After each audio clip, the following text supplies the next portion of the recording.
Alright everybody, well we are headed out of the Steel Creek Campground here in Jasper, Arkansas. It was very cold overnight. Forecasted temperature was off again by quite a bit. Hey, and we're getting swarmed by yellow jackets this morning. There are just hundreds of them out here everywhere. A minute ago I had probably 20 of them just sitting on and buzzing around my bike and dive bombing my face and going in my ears, and they sting me for no reason at all. Yeah, there's another one. Hey, get off, see? Making a strafing run at me. So yeah, the forecasted temperature was like 30, I want to say it was 35 or 36 degrees last night. We got down to about 27 here. It was a good solid frost over on everything, and ooh, it was chilly this morning. But once the sun came up over the rise here, we're so warm that we're shedding layers. So it's time to get on the road. It's about 10:30, and I'm hoping that I can get this bike down without getting stung in the face before I can get moving. Okay then, here we go.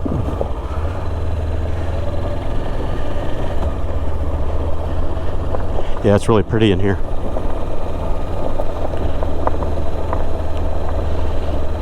Need to check my tire pressures today when we stop for gas, because it feels like my tires are a bit splashy, a little spongy. I haven't checked them since I left Houston, so I'm sure they've probably changed a bit. You usually lose a couple of pounds due to altitude, temperature variations.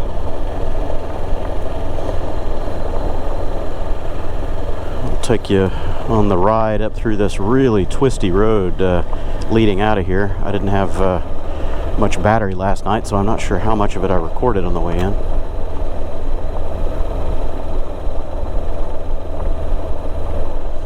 It's gorgeous in here, man. Look at this cliff wall, just straight up. Buffalo River is what runs right over there. Apparently somewhere in our prehistoric past, it was quite the raging river to cut all through that, but now it's just a little stream back there. There's barely any water at all.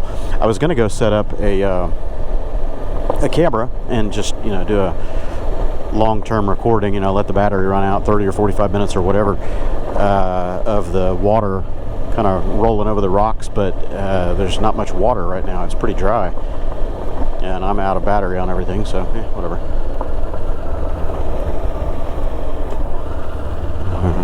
We'll just go. Big holes. Alright, here we go. Up and around. Neil took off ahead of us, so I presume he's up here at the top of the road waiting.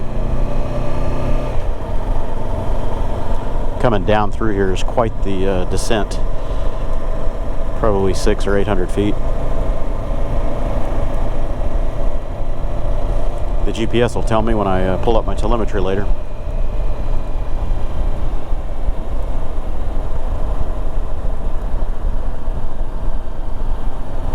It's always fun when you have a truck coming around the wrong way. We had a couple of RVs last night coming up out of here on the wrong side of the road as we're decelerating down into the corners. Like, oh, whoa. You stay on your side, buddy.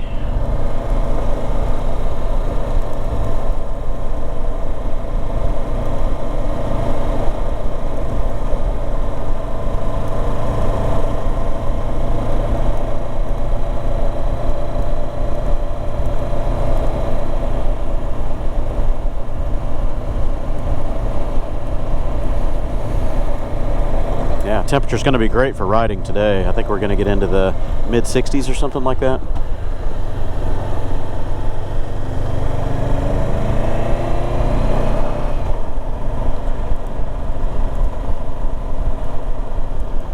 Ooh, you stay on your side there, bud.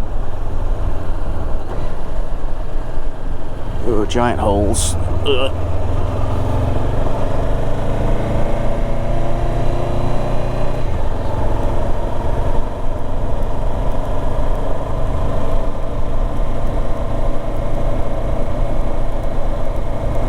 Yeah, I'm guessing this at about a 12 or 14% grade all the way in and out of the campground there.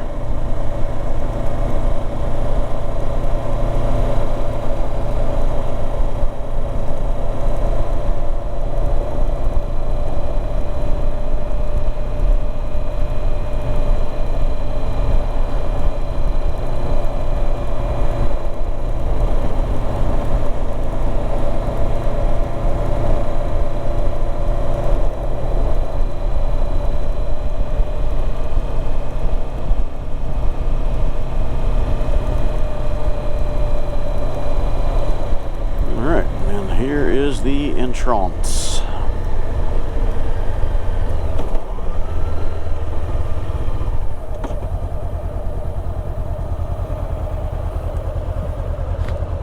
Good to go.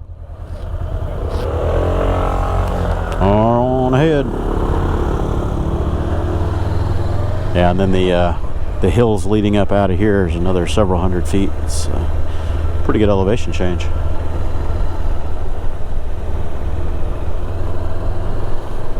And I've got so much slack in this chain. I have got to adjust this when I get back home. I didn't bring all my tools with me. I should have. I was in a hurry swapping from the PCX over to the CB500, and I had all my tools laid out for the PCX in case I needed to do a variator belt change or whatever, but I didn't grab my kit for this bike. I had those in my Rubbermaid tote for the trailer because I was intending on putting the hitch on the back of this bike and taking this one out adventure camping next month, or in a few weeks anyway. And I just forgot to grab that tool pack. Normally I have the tools with me to slack the axle, you know, pull the wheel off if I have to, but slack the axle and adjust chain tension. It's getting pretty slack. It's probably over double what it should be right now.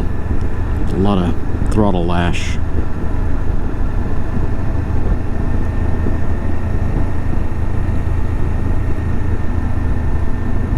I've got right at 10,000 miles on this chain and sprockets, so I'll evaluate their condition when I get back. I need to pull the rear wheel off of this thing anyway to replace the tire.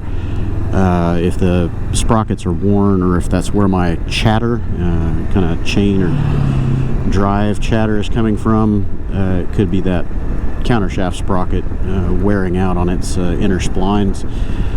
I'll go ahead and get a fresh set of chain and sprockets for this thing.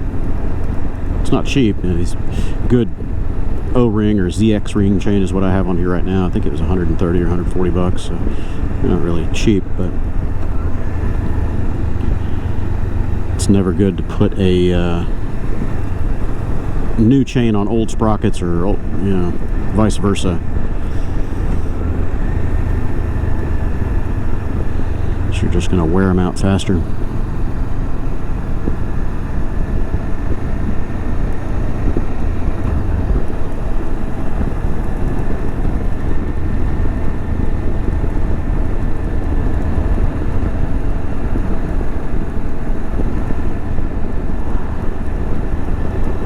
Ponca. So we're going to head over to Ponca and look around for an eating place.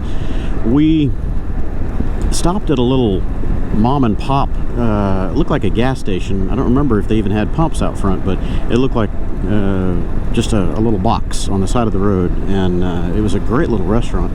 We ate there a couple months ago, Neil and Adrian and I, when we were up here on the scooters, and we might swing by that place again. I think we're going to be riding right by it, so that might be our breakfast stop.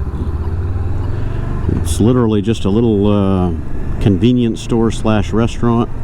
Husband and wife run it. They've got a single stove off in the corner and a coffee pot, and that's it. You want something to eat, they'll cook for you.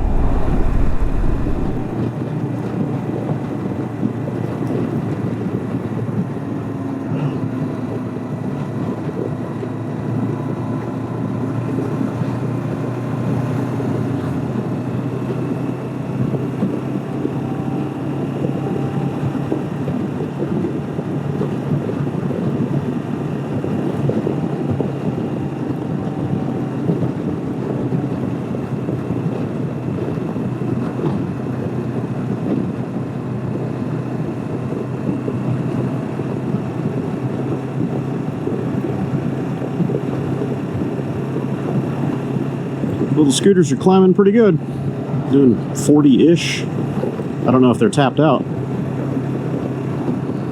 Oh wow, check out the valley so I can see it. Whoa, we're way up here. I wonder what our altitude is. Let's take a look, shall we? Elevation 1895 and climbing.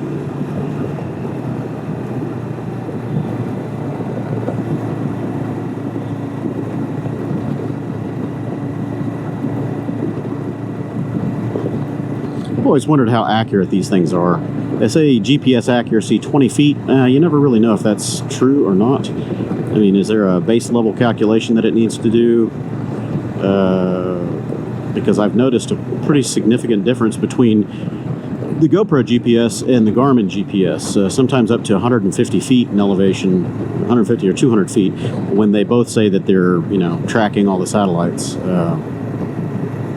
The GoPro won't tell you that directly, but you can go dig it out of the telemetry if you've got the right tools, and it'll tell you how many satellites it's tracking, and there's a relative fix indicator in there that tells you what it thinks its accuracy is. A lot like that.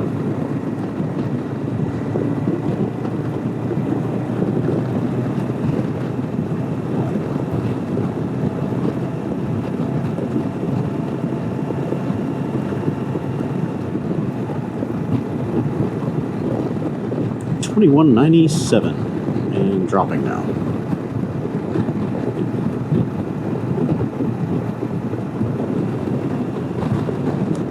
Didn't even check my fuel. I'm still full. Still full from yesterday. This thing's getting pretty good gas mileage. I was thinking about changing the oil while I'm out here because I'm over my normal change interval. I think I'm at like 3,800 miles. I normally try to do my oil changes every 3,000, and I'm noticing that the shifting is notchy, so that's why I was thinking about changing it. But I don't know, I'll probably wait till I get back to Houston. It's not running hot, and I checked the level is fine. Still getting good fuel economy, so the oil must be okay. It's just losing some of its friction modifiers, I guess. And I might switch this one over to Mobile One now. I've been running Castrol Power One 4T in my bikes for a long time, and these bigger bikes don't seem to burn or lose anything. But my little bikes, the Super Cub and the CT125, they burn through this stuff. This stuff is too thin. So I'll probably switch this one over to Mobile One as well, see how it behaves. I could go with, you know, fancier stuff, but it's always hard to get unless you mail order it or whatever. But yeah, the Mobile One 4T has been pretty good to me over the years. And the little bikes like it, they don't burn through it.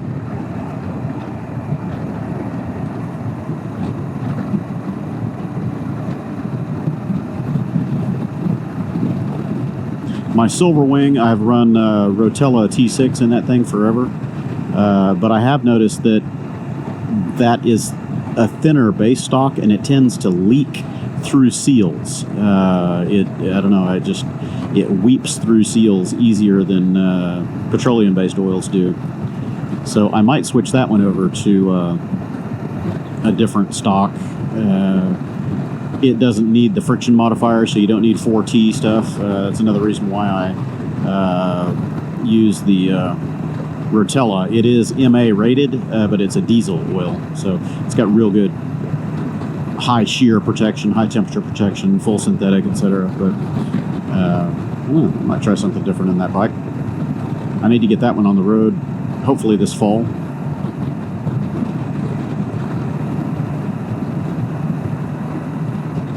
I couldn't believe that it fired up after sitting for over 2 years in the warehouse when I brought it back about, I don't know, 6 weeks ago or something like that. Brought it home.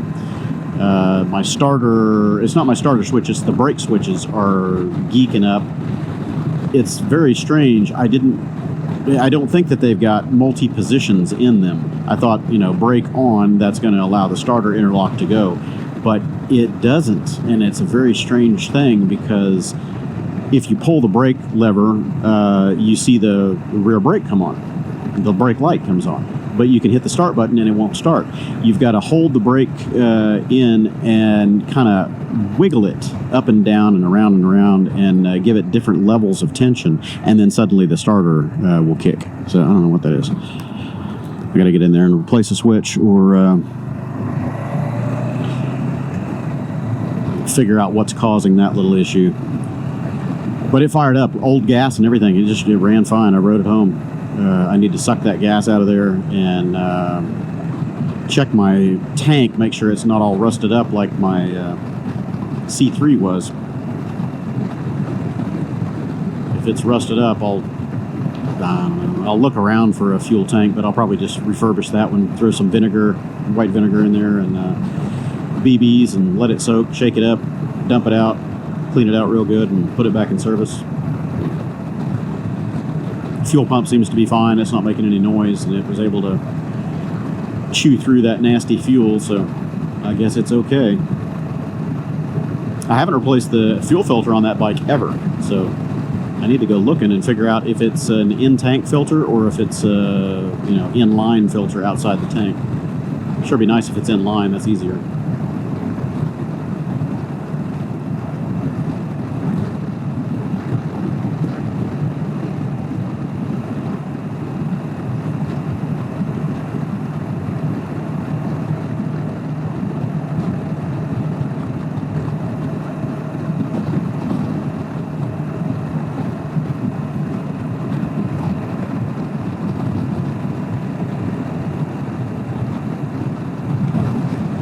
Got a rear tire for that thing that's been sitting up in the rafters of my attic for a while. Need to check the date code on it, make sure it's okay to put in service. If it's too old or looking a little brittle or crusty, then I'm not even going to bother. I'll just buy another one. It's a Pirelli Diablo. Those things aren't cheap for SilverWings. It's a meaty tire. I think it's a 185 on the back of that thing. I can't recall, but it's like $180, $190 tire last time I bought one.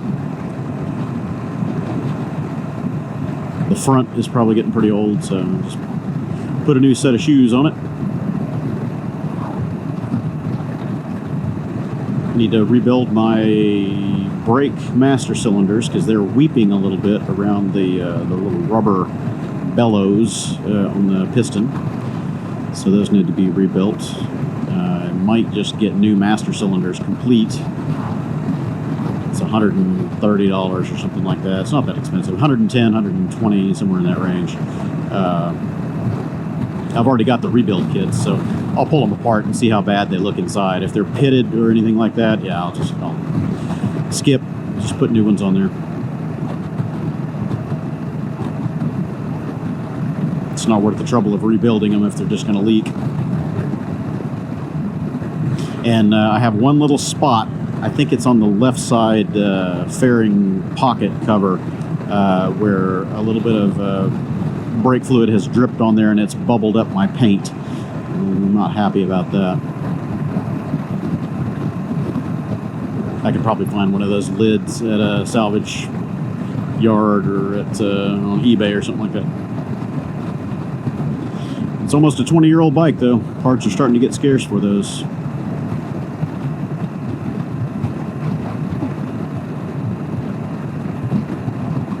If you ever wreck one and you need a fairing or any of that front cover, oh, good luck. eBay is your only friend.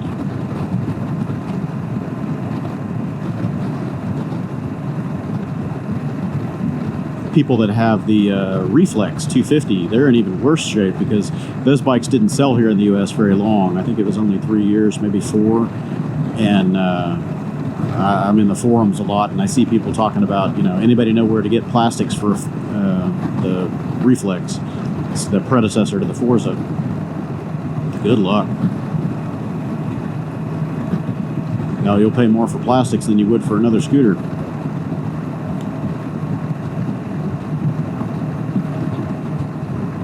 I was talking about that before. I'm just brainstorming on all kinds of stuff right now. I talked about that in one of my other vlogs. I can't remember which one, but I'd like to get a Reflex or Helix wrecked and steal the whole powertrain, the whole back end off of it, because they're the same bike, the Reflex Helix. They use the same engine, same everything back there. Well, with minor changes. I think the carburetor is different, but I'd like to put that on the Navi, do a FrankeNavi. Oh my God, it would be a little hoodlum machine.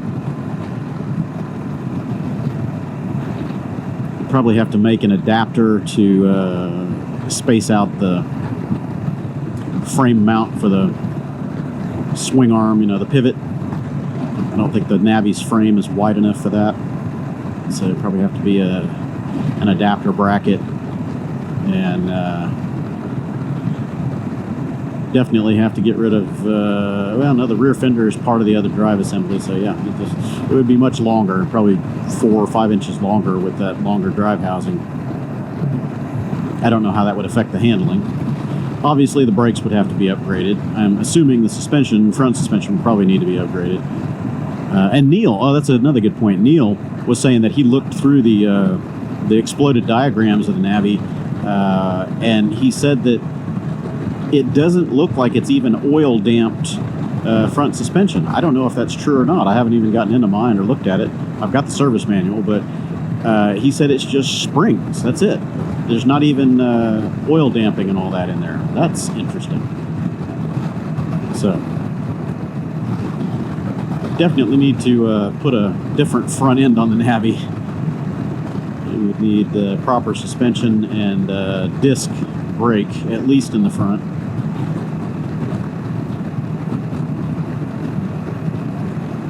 The Helix and the Reflex used drum rear brakes, and drum rear is fine, but definitely needs some stopping power up front.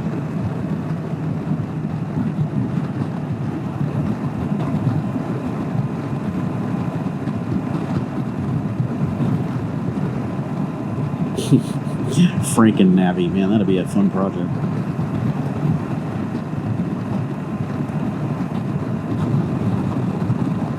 The big Ruckus also used that same motor, if I recall. That's a rare bike right there, a little scoot. The big Ruckus. I think that was only a 1 or 2 year thing here in the States, and they did not sell. They're a collector's item now, but they were just too utilitarian looking. They were too fugly. Nobody wanted them. All right, everybody. Well, we're rolling. Finally got a little bit more battery for the camera. We finished eating. We stopped at that place that we were talking about stopping, and it was the Chat-N-Scat filling station and restaurant there in Arkansas.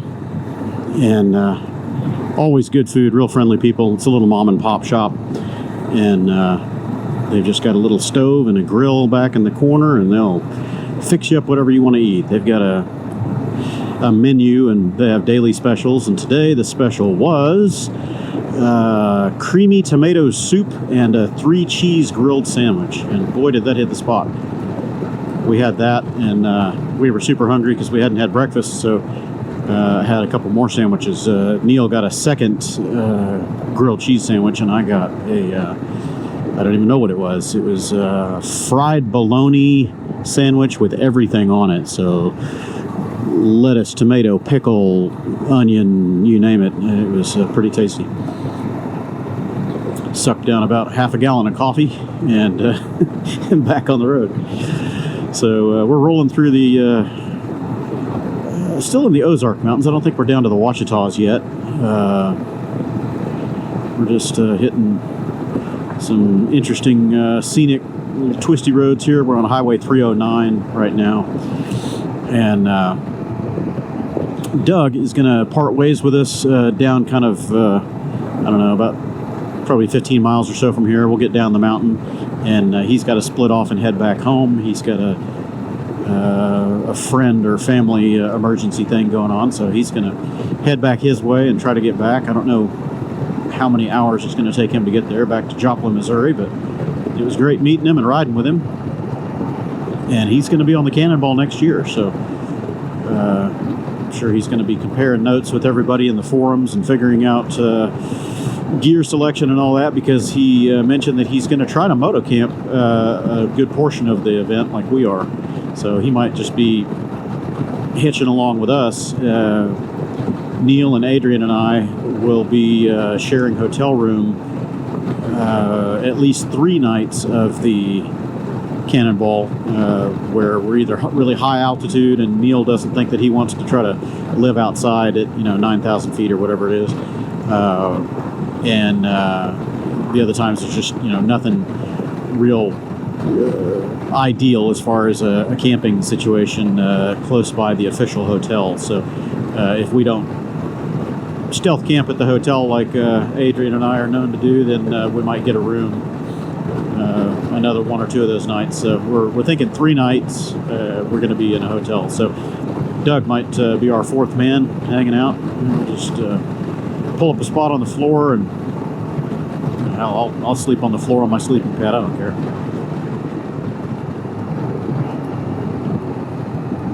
Ooh, in the binders. Hard riding. Nice. Don't want to eat back into his bike. That is a seriously tight corner there. 180-degree switchback.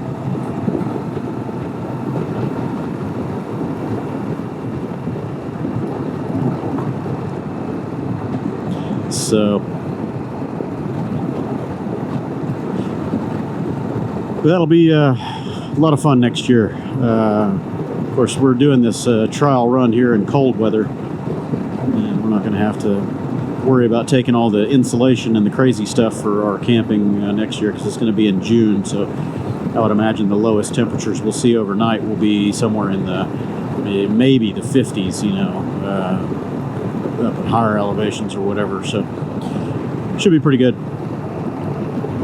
Going to be a good ride. I think our total from Houston round trip, out to California, then North Carolina and back, it's going to be about 8,500 miles, so it won't be quite as far as it was for the Cannonball last year in 21. That was just shy of 10,000 miles. I'd like to look off to the right and not join it.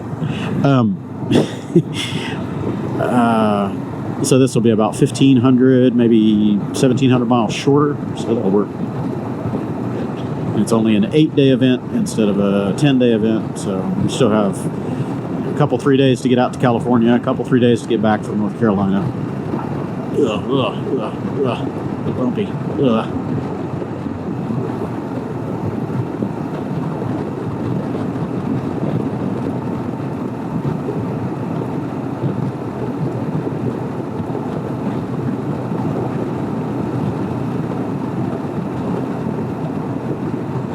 So I still have a few months to sort out my video and live streaming situation on the PCX. So I'll be either fabricating some mounts, camera mounts, and equipment mounts on there, rails or something that I can mount things on, or I don't know, I'll figure something out. I want to be able to have a 360 camera on there, and at least one fixed mount facing forward that I can do time lapse with. So the biggest part of the situation or the solution is going to be the live streaming rig. Oh man, these are rough roads. The live streaming rig that will let me stream it out to a remote broadcast station for pretty much 24/7 live broadcasting during the event. So I've got to finish getting all that together and my equipment selection sorted out, test out all the software, make sure that it all does what I think it should do. Maybe do a couple of trial runs on that this spring and make sure it does what I'm hoping that it does. Otherwise, I'll have to shift gears on what I'm planning to do for the recording situations and all that. So I'll be recording and live casting as much as possible. The recording is what I'll use to chop up and make episodes like I did for the 21. And hopefully my editing skills will improve a little bit, and I'll be able to include more stuff than I did for the 21. I realized after the fact that I didn't have quite the camera angles and the other things that I wanted for the Cannonball and 21, and my editing skills are still sophomoric at best, so I'm getting there. I'll get there eventually. If I ever get popular enough that I could hire somebody to do the editing, that'd be great. But it's expensive, real expensive. $1,000 a video, kind of expensive. I don't make that much money on those videos, so I gotta think about those economics there for a minute. 8 episodes at $1,000 or so an episode. I don't know about that. I might just buy another bike instead. We have the highest registration count of any Cannonball to date. There are 250 registrations, and Dave, the organizer of the event, has put a hold. Now it's on a basically a will call or a cancellation type basis now, so standby reservations. So if you get on a standby list, you could potentially get a spot, but as it stands now, there are no more spots available. He's capped it at 250. So if somebody cancels out due to health reasons or scheduling change or whatever, then they can get most of their money refunded, I think, minus the processing fees and whatever it is. And then somebody else can snag that spot on a first come first served basis, or at least on the will call standby. So anyway,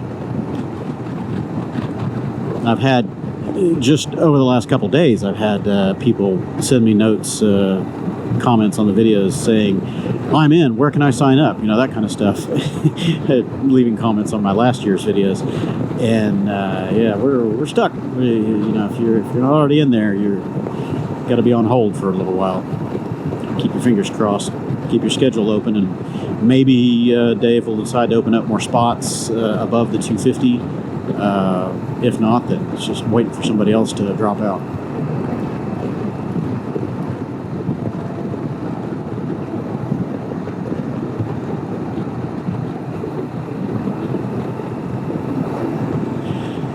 Last year, I can't remember what our total registration was. It was like 140, 160 people, something like that.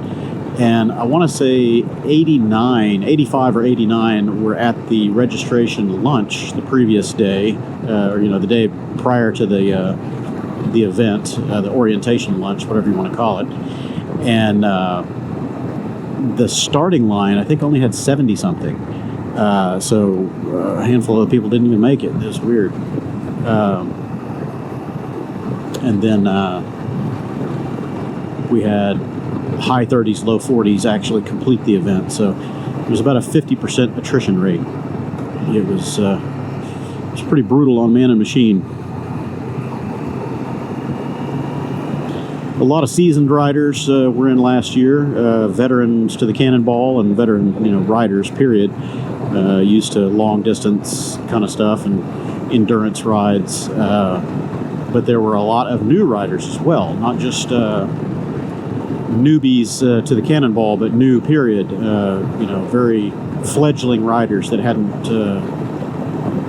had a lot of riding experience under their belt before they jumped right into that. And man, I mean, the Cannonball is something to put yourself through. It's a hell of a trial, and I can't imagine being a new rider, new period, jumping into that. Wow. It takes some guts and determination. I think most of those new-ish riders made it through. We had a few that didn't. They either dropped out because of mechanical issues or just decided it was too hard. We had quite a few drop out due to physical injury, so it's a trial by fire for sure. I've been riding all my life, on-road, off-road, racing, you name it, and there were a few sections in that ride that caught me out.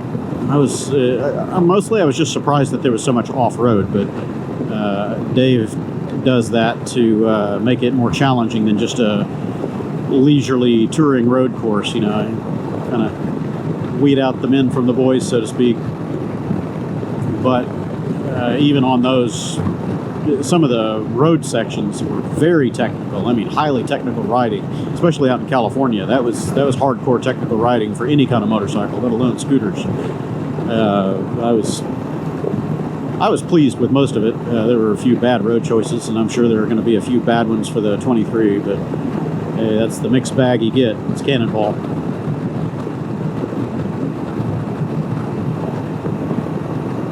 We never dropped our bikes, though, throughout the whole thing. Adrian is still a pretty new-ish rider, and neither one of us ever dropped our Super Cubs, even with those big trailers behind us, the heavy trailers pushing us around where we didn't want to go.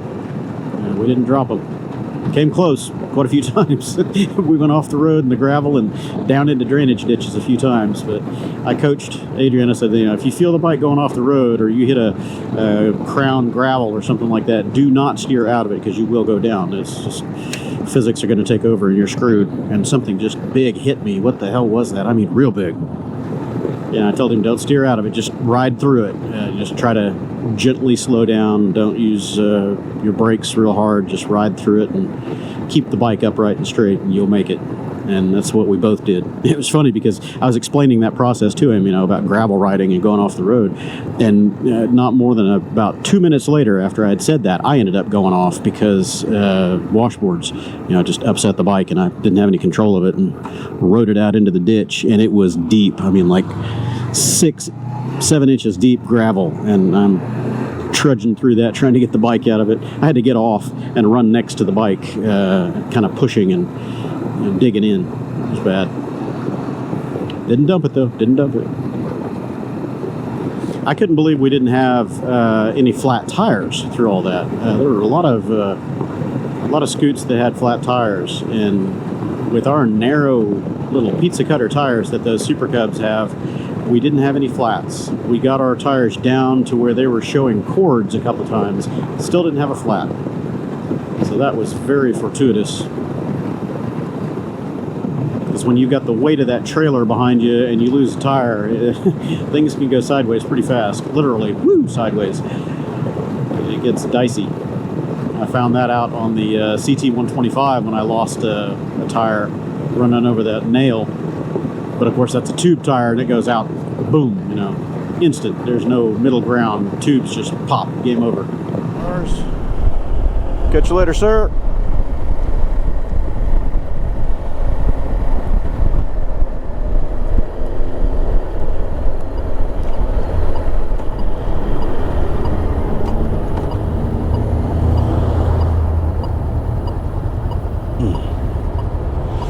Oh, my butt's tired. All right, everybody. Well, we are entering Beaver's Bend State Park. This is where Neil and I are going to camp out tonight. Somewhere. We don't know exactly where, but in here somewhere. Ouachita National Forest.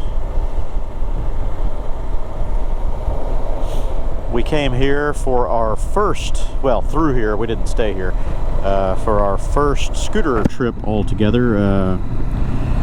Neil and Adrian and I on the PCX 150s, and he was on his little Zuma 125.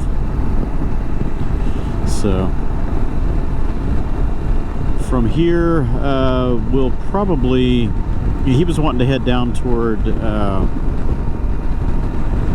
the Sabine Forest tomorrow. Depending on my location right here, I'll look at the optimal route, and I may just head straight back home instead of staying at the Sabine Forest, but we'll see. It's not very far from here. I think it's only, you know, not even 200 miles from where we are down to Sabine. I think I'm still 400 and something out from home, maybe 380, something like that. I don't know. Don't know. We'll see how it goes.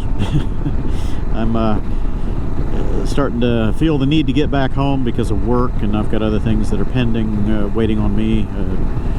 But if I can't get home at a reasonable time tomorrow, Friday, then there's really no point in rushing because the work day will be done, and any rush that I had would have been in vain. So, yeah, we'll see how it goes. And my cold is still on the mirror from this morning. I scratched cold in the frost on my mirror. My eyes are burned out from staring into the sun. We were driving west right into the sunset for so long. I feel like I've got my sun visor down in here now, but I don't. Sun blind.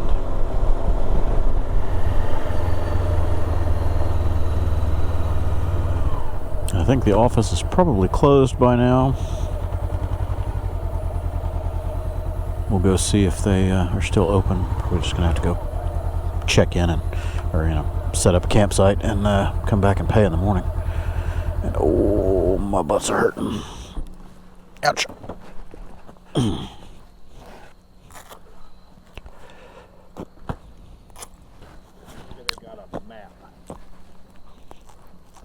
Yeah. Camped here before? What's that? You ever camped here before? It's been decades. I don't remember where all the campsites are. We stayed in cabins here when I was a kid, but it's obviously been upgraded. Free Wi-Fi here. Hey, nice. Oh, look at that. How do you get free Wi-Fi? I guess you just jump on, huh? So I guess we pay through these things.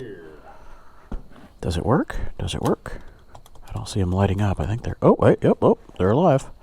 Press any key below to pay. Yep, there it is. It took everything I typed. Enter the license plate. Oh, cancel. Cancel. Cancel. Cancel.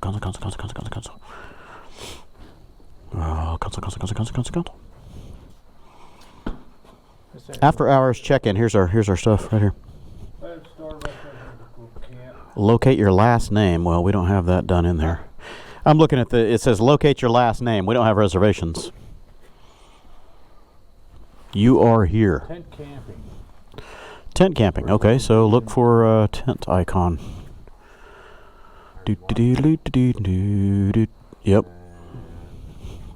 Hey, there's Wi-Fi over there. Cool. Huh? Wi-Fi close to where there's Wi-Fi signal looks like. I guess that's Wi-Fi. What does that mean? Oh, amphitheater. Sorry. It's an upside-down Wi-Fi. So tent over there, grapevine, hickory, dogwood. That's it. Those are the three tents. We come out of here, so 3 of them on this loop. Okay. That'll work. Let's do it. I don't know if we're supposed to pay here, how we do it. We'll figure it out in the morning.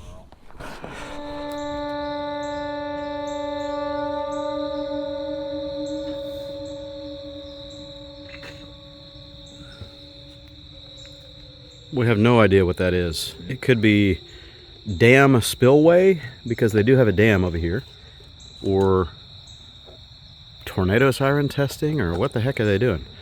Beaver's Bend Park. That's the third loud siren that's gone off. We'll see if they do it again and again and again. We're hoping it quits soon, because it's rather loud.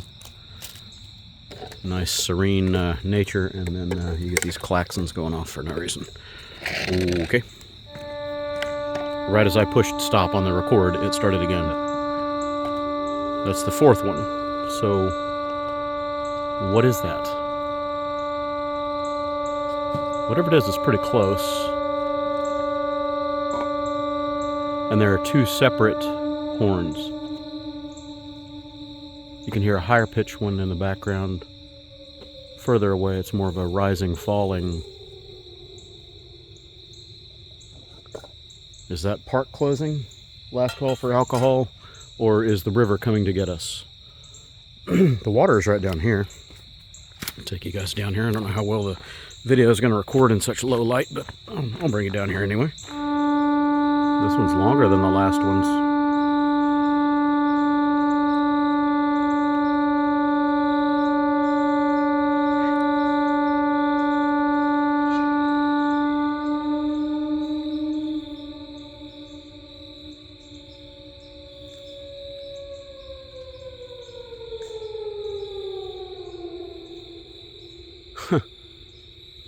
It's like an air raid siren.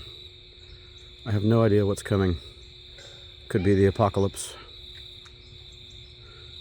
Might be a 10-foot wall of water. Even the birds are like, man, enough. Anyway, here's camp. Pardon the shaky camera. I'm doing this with my cell phone. because my GoPro is still not charged up yet. Ugh. Try not to fall on my head. It is rather dark, and there are a lot of vines and steps in this. Ugh. Yeah, low light seems to be working pretty good on this thing. Here's Neil's little one-man tent. Marmot, right? Got a little Marmot one-man. This thing goes together super quick. It's super tiny. A little claustrophobic for my taste, but he likes it because it's small and lightweight and packs up in a hurry. Deploys in a hurry. And then there's my Kamek Sunda 2. Light going on inside. Wow, the light on the video is much brighter than it is even to the naked eye. So there it is. Kamek. I don't know if it says Sunda 2 on here. Anyway, it's the Sunda 2. Home is inside for tonight, as it has been for the last several nights. And bikes are up here just up the hill, and we've got a little restroom up there, which is nice. So, anyway, Beaver's Bend State Park, Oklahoma. And it's dinner time. It's almost 7 o'clock p.m. And we are going to burn up some dinner here out of cans. What do you got there, Neil? Is it chili tonight? Hormel chili tonight. And we're doing Red's apple cider. Pretty good stuff. Hard apple. Alright, so we're getting overrun by raccoons. We got at least 2, maybe 3 raccoons that are raiding our campsite right now. There's one. He's up here in the tree. We just had 2 of them right here. Right? Yeah, there he is. They're brazen little things, man. We were sitting over here at the picnic table, and one just walks right over, right next to us, and is looking for stuff to scavenge. I mean, not even arm's length away from us. And then here he is, right here on the path. I just saw him turn. Yeah, he's coming back. Walking over here right around my tent. They're probably looking for something to... Yeah, they're looking for something to tear into, you little shits. There he is, right there. Can you see him on there? Yeah, I can see him on the camera, or on the phone. He's right there by the rock. Yep, right there. They're brave, man. They walk right up. The problem with them is some of these little critters have got rabies, and you don't want to go tangling with them if you don't have to, but man, they are brave. I mean, they were like right here by my tent, right? Like right there. Garbage can. Yeah, you go over there and raid the garbage can. Stay away from my tent, you little bastards. Because they'll take anything. They run off with anything, man. You leave your keys out, they'll steal your keys. Is that one over there? Is he his eyeball? Uh-huh. Yeah, I see him. He's right there just staring at us. He's showing up pretty good on this camera. They're big, too, man. They're bigger than house cats. They're like 10-pound raccoons, man. Living out here. Yeah, well-fed little farts. You know, one of them ran up the tree here. He's up here in the tree somewhere. Free down, or legal down here. All these dispensaries. Yeah. And then all these people get the munchies. They can either shit everywhere. These raccoons are probably half stoned half the time. Yeah. Full of you little monkeys. Get out of here. Yeah, as long as they don't tear into my tent, I'm alright. Because they rip into everything, man. They'll destroy your stuff.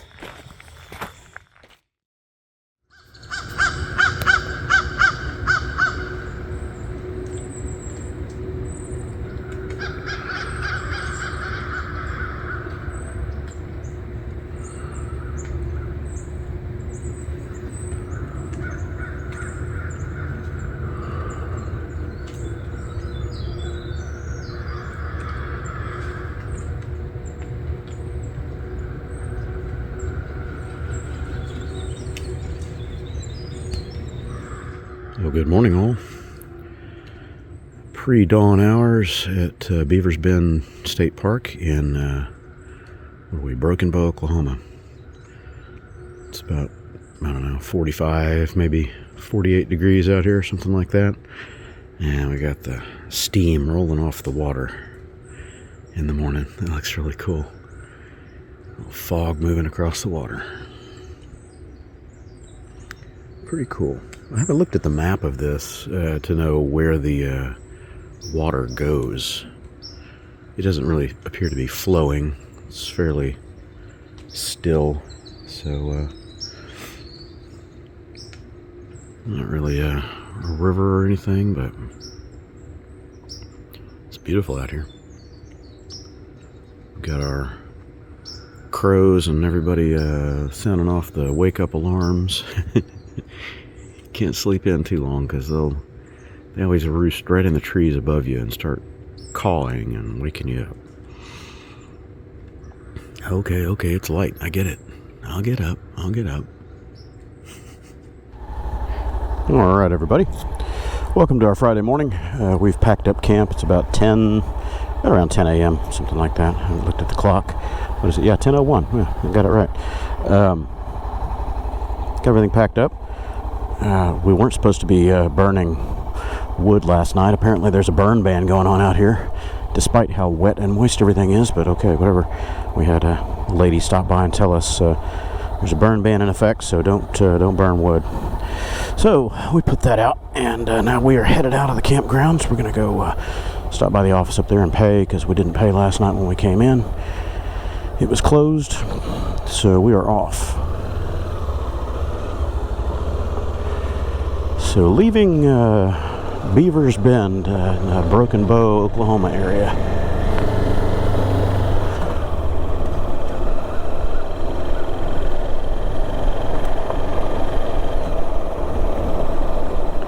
Slept pretty good last night, but we had an invasion of raccoons all throughout the campsite here, and those little trash pandas took off with my titanium spork.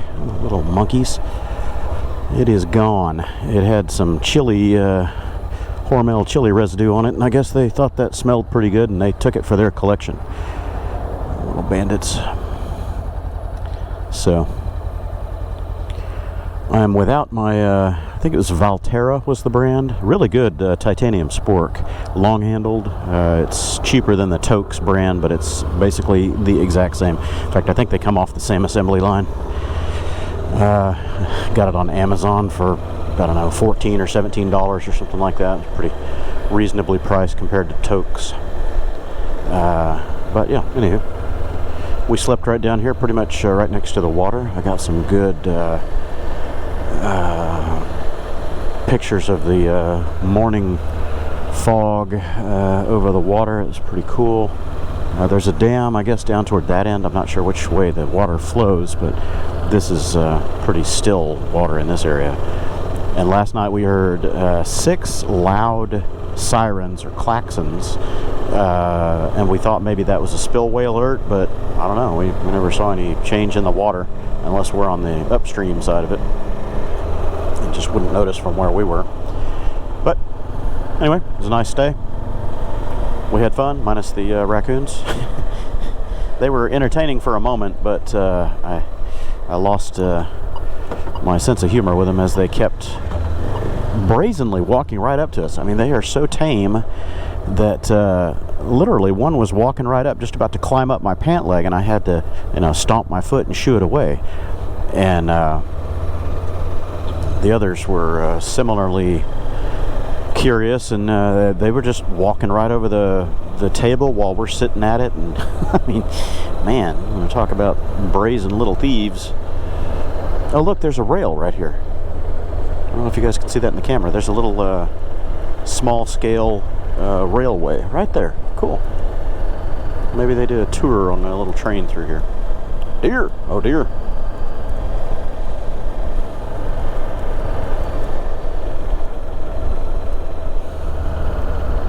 Cool. Yeah, I don't remember much about Beaver's Bend. When I was a kid, we came here, but I don't really remember any of the events or the stuff that went on here. I just remember we stayed in a cabin a couple times. I've been here to camp a couple times, this one included.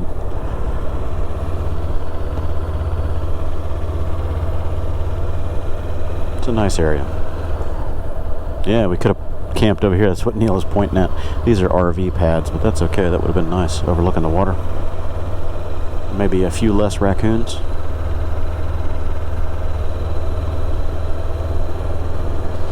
they were scrounging around in the dumpsters, and the dumpsters have these heavy plastic lids. They were flipping those lids up. They were getting in there, and you could hear them ruffling around in the inside the dumpster, and then they'd come out and the lids would slam all night long. Slam, slam, slam. They finally quit around 4 a.m.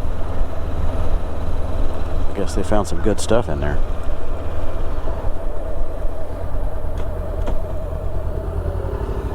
Including my titanium spork, damn it.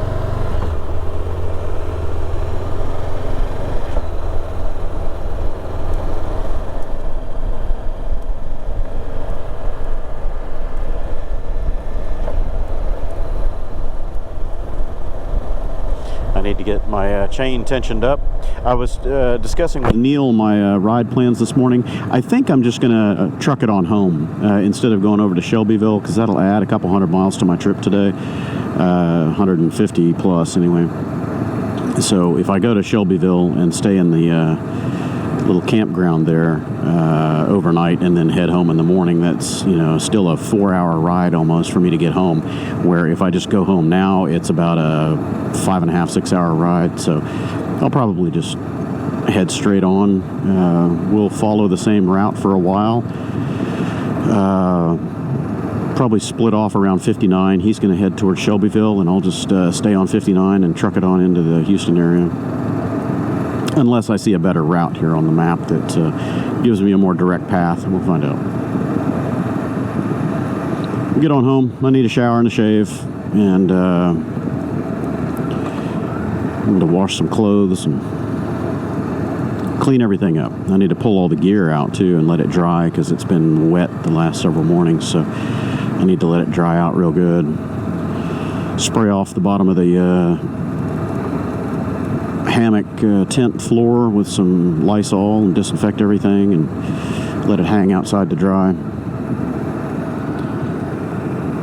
My sleeping bag has seen 2 or 3 seasons of use, and it's not really stinky, but it's getting kind of a musty smell to it, so I'll probably get some gentle soap. You're not supposed to use detergent on those things, which I never really figured out the difference between soap and detergents when you're talking about laundry, but you know, gentle soap like Ivory or Woolite or something like that, usually those are pretty safe on all kinds of fabrics and natural fibers and stuff.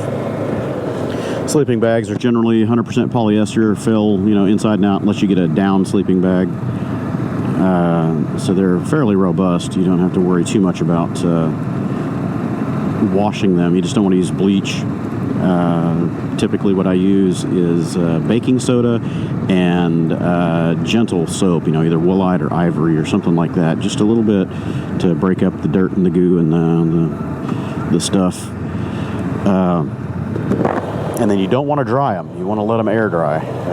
If you put them in a dryer, it needs to be fluff air only on gentle cycle, because the batting insulation inside can get all shifted around, and then you end up with thin spots where there's nothing, and then it's all clumped up over on another side.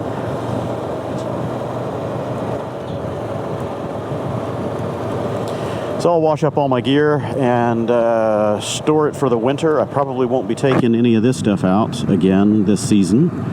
I will probably take a hammock trip later in November, maybe just a little bit before Thanksgiving. I don't know, depending on how the weather is, I might do it after Thanksgiving.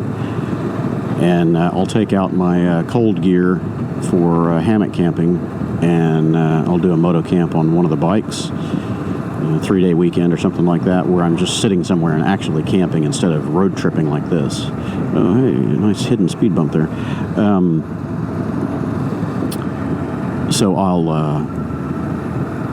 actually be camped up, you know, do a little cooking, something more campy instead of just laying out the tent for one night and then hitting the road again. These are what I call road trips. Even though we are moto camping, these are road trips.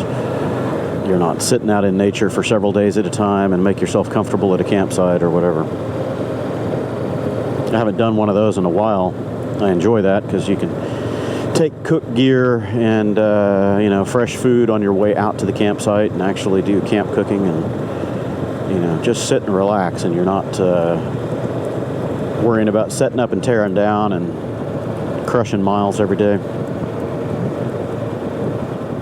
Both of those styles have their appeal, but I've done plenty of the road trip stuff lately. I need the sit down and relax style for a change. Between this past week on the road with Neil and a couple of the other guys that have joined us, and then the previous weekend, 4-day trip or 5-day trip, whatever it was, going up to Annapolis and back, I've put down over 5,000 miles or so. By the time I get home, it's probably going to be 5,500, maybe a little closer to 6,000, but yeah, somewhere around 5,500 miles. A lot of miles on the bikes. We passed these coming in last night. I don't know if I was recording that. These are neat little cabins, and I think these are the ones that I stayed in when I was a kid. I remember they were kind of on a hill.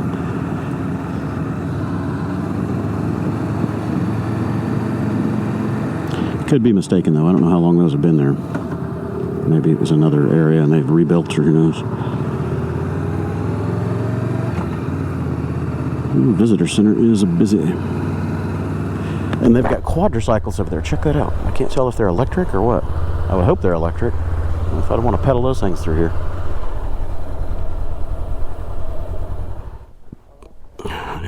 I should pay for this one. Neil paid yesterday. Hiccups.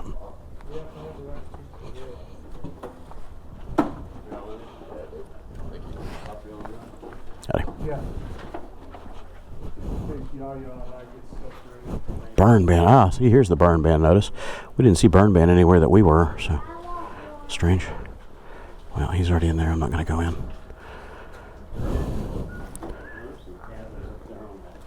Yeah, we didn't see burn ban signs out there at the campgrounds, which is where they should be putting them. Strange. And if you stop here and you happen to see a little itty-bitty sign on the window that says burn ban, you know, a little 8.5 by 11. You can't see that from a distance. You would think they would flip down big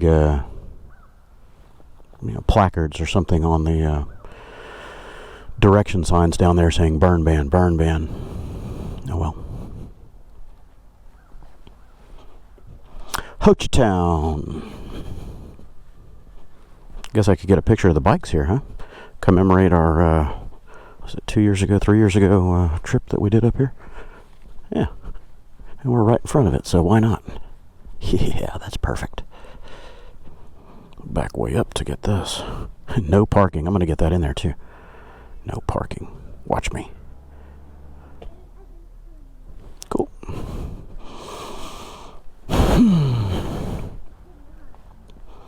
Wonder if I have cell service up here. Nope. Dead. No bars. X. Game over.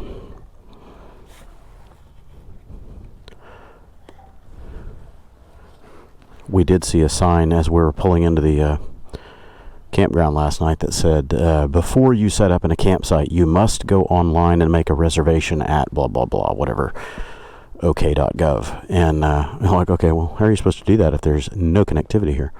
If you come up here and get on the suspect free Wi-Fi, then you got connectivity. So how much was it? $16. Oh, that's not bad. I pulled 20 out. She goes, oh, we didn't take cash. What? That's what I said. It's messed up.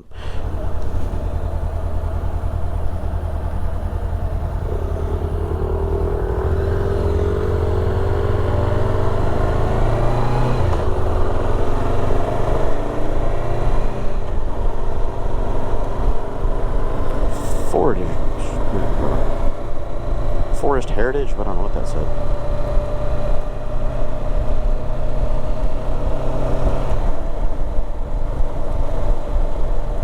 View map. Ouch.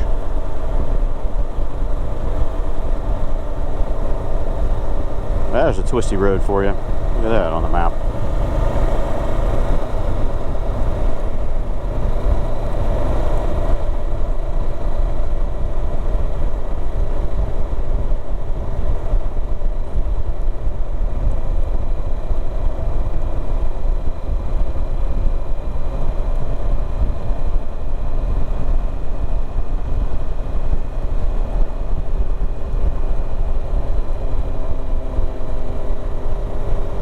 can't get the Miata project out of my head. I am just going to have to get another Miata.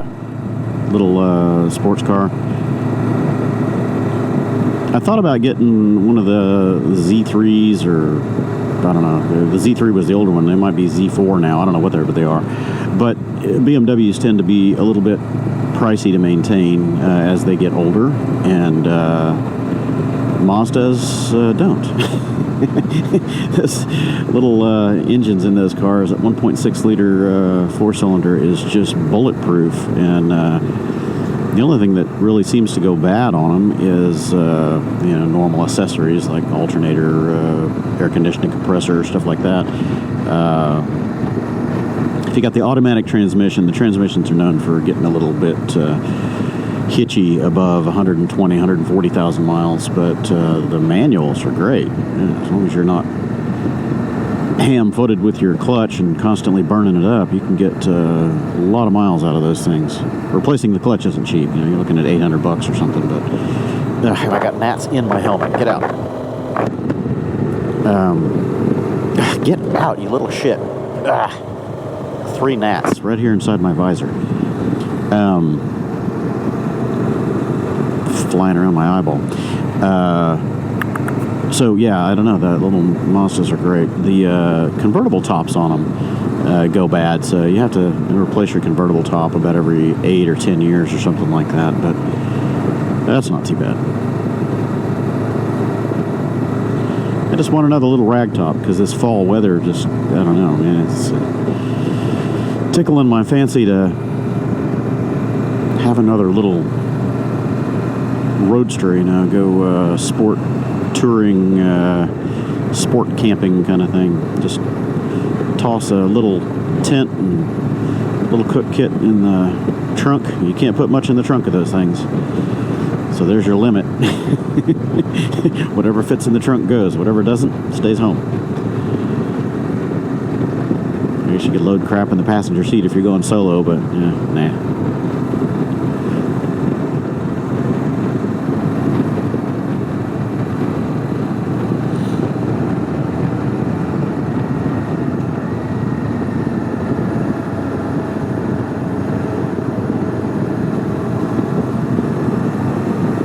I've seen people pulling trailers with Miatas. Put a little, is it the Class 2 box hitch, the lightweight box hitch on the back of it, and putting a little knockout, a little hidden hitch basically in the bumper area. You can get them underneath, but you can't pull much with those cars because they're not made to tow anything. They've got independent rear suspension, and the rear diff in them is pretty good, but you start adding a lot of weight to it. You're adding heat and stress to the back end of that car. I don't know if it doesn't have a subframe, but I don't know if the unibody would be any good for that if you had too much weight back there. But you could pull a little 500-pound trailer or something like that. Pretty much any modern passenger car can pull a 500 or 600-pound trailer. I'll have to look around. Find me a mid-2000s. Can't remember what generation that is. It's still probably second generation. That might be getting into third gen. I don't care for the new ones too much. The new ones with the convertible hardtop, I don't know. They just they've gotten away from that naked mechanical roadster look and feel. They're much more expensive as well. I don't like the look of the new ones. I don't think they look that good. I prefer the mid 2000s between was it 2001 and 2008 or something like that. That's the second gen. I'll probably have those dates wrong. If I could find one of the touring edition, which were very rare, those were nicely appointed. They had Momo steering wheel and Recaro seats in them and stuff like that. The one I had was a base model. Still great fun. Lightweight little go-kart. My wife wants a Mercedes or an Audi 2+2 convertible, and I've shopped around, and you can get them a few years used, 3-4 years old, certified pre-owned kind of stuff, where they've already taken their huge depreciation, you know, like 60 or 70% depreciation already, which is a very smart idea. But the maintenance on them is what is always the risk. They're expensive cars to maintain. I was thinking about like a 996, I think it's a 996 Porsche, the 911 basically, but the 2+2 convertible. You can find those pretty reasonably priced, you know, mid-30s, and they're good cars. They've got very good maintenance histories on them.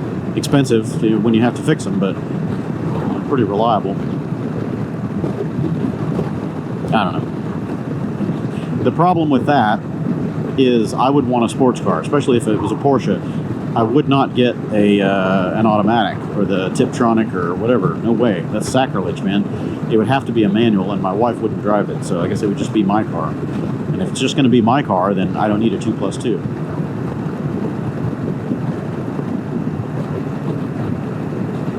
Audi, yeah, I guess we could get the DCT or whatever their automatic transmission flavor is. What is it, the S6 or something as a convertible? I can't recall. S5 or S6. That could be a lot of fun. But again, stupid expensive to maintain. The magic number on those things is like $2,200. Every time they got to go to the shops, over $2,000. Oh, you need a tune-up? $2,000. You need an oil change? Yeah, well, we got to do all this other stuff. It's going to be $2,000. Oh, you've got a turbocharger failure. Well, that's $8,000. You're leaking oil? Yeah, $2,000.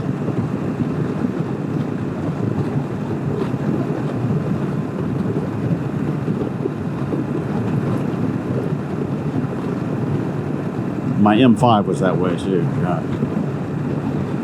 That car's magic number was just a little under $2,000, like $1,800 every single time I would take it to the shop for anything. It was right around $2,000.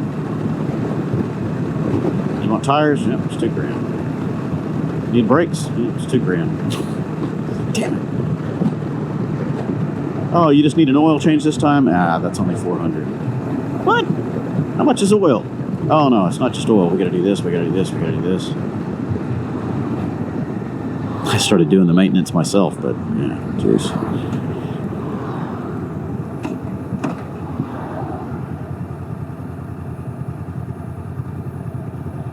Oh, I'm a no-footer, I'm a no-footer, I'm a no-footer.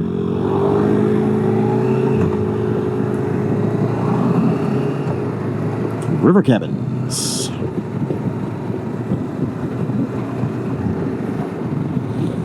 Lakeside Christian Church. We've got all kinds of signs over there. What's that all about?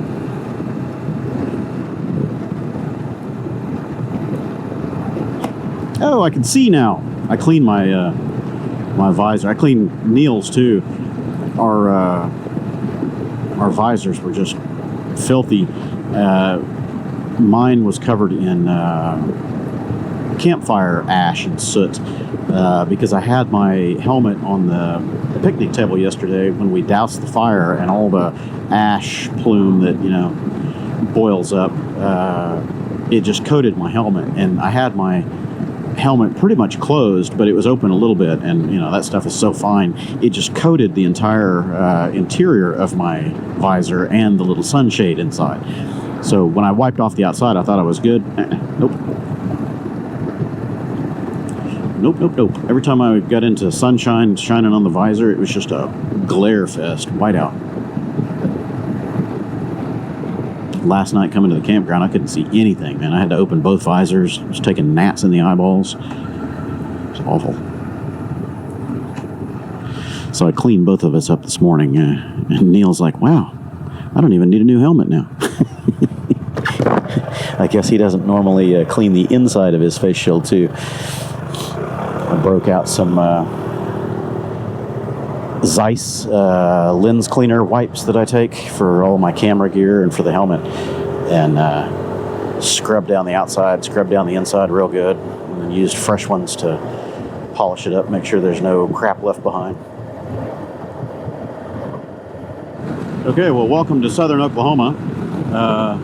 Flat, boring, farmland. We've got some hills over there, but that's kind of where we came from. We're going that way. Headed, yeah, it doesn't say what my direction is, but we're pretty much headed south-southeast right now. Central Oklahoma is just flat as a pancake, man. Stand on your tiptoes and see the Texas border on one side and the Kansas border on the other. Got to get over toward Arkansas before it gets any fun. Anywho, welcome to farmland and hay. Oh, hey. That's why I wanted to get out of Oklahoma when I was younger, man. Move somewhere where there's some scenery, at least some fun. This ain't it.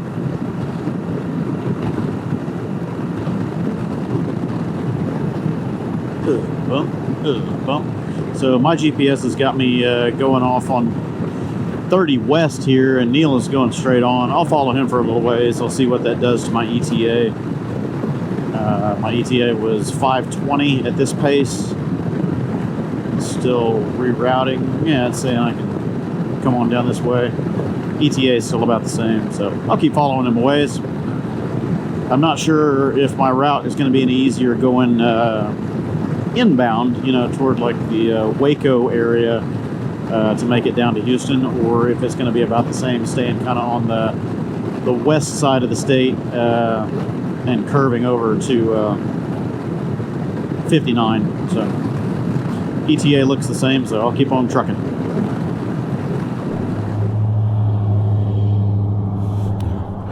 All right, everybody. Well, Neil and I are going to part ways here, I think.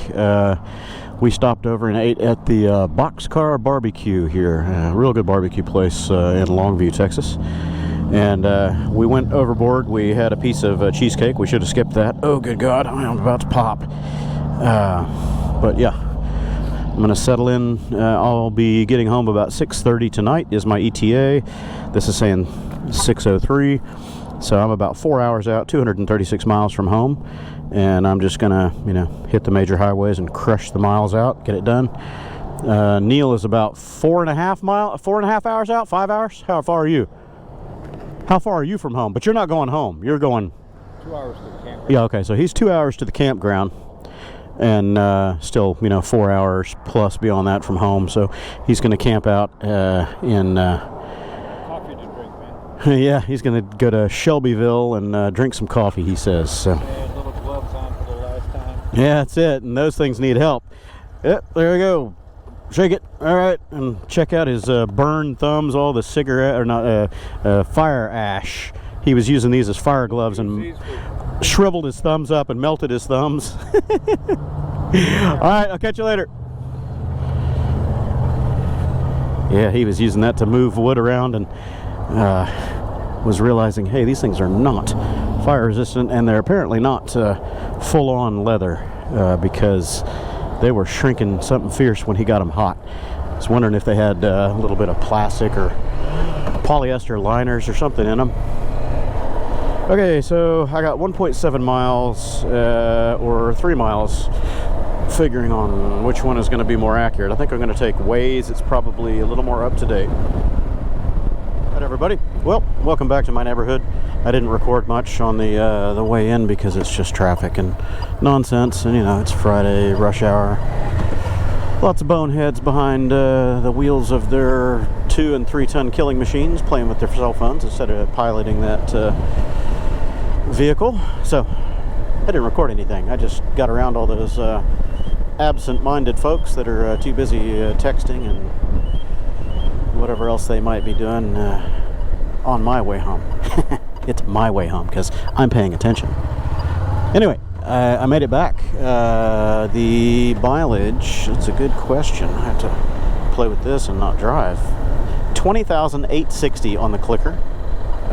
So just a little shy of 21,000 miles. The trip was about 2,100 and change, if I remember my math correctly. A little over 2,100, something like that. So, back home, safe and sound, everything according to plan, and the gate is even open for me. I'll catch y'all later. Thanks for tagging along.